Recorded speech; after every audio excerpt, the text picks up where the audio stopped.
Santos. Hindi ko ba? Pogi. Encourage movement dito sa concert, and I'm really happy to offer help sa lahat ng victims din of sexual harassment or abuse. The Courage Lunch. Yes. Tapos Kubad. Courage brand. Ang ganda ng kanta niyang Kubad pala. Ano ko kasi iba yung connotation niya. O, diba? Ano lang yung title Kumanta niya siya. na, Oo. very ano lang yung title niya, pero Kala ko BMX na eh. hindi naman. Tapos nag-worship song sa pagkatapos. Goodness of God.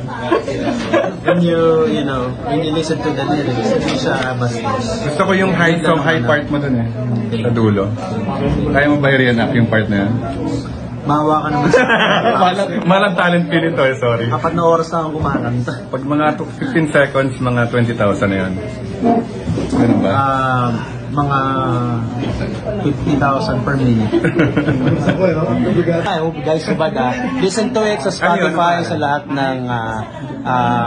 ng online music platforms. Available na siya. Thank you, Gerald. Ang pogi talaga, no? So finally, na corner ko na siya. 12 minutes. Thank you, ha? Mahal na yan, ha? Oo. Maniningil na ako pag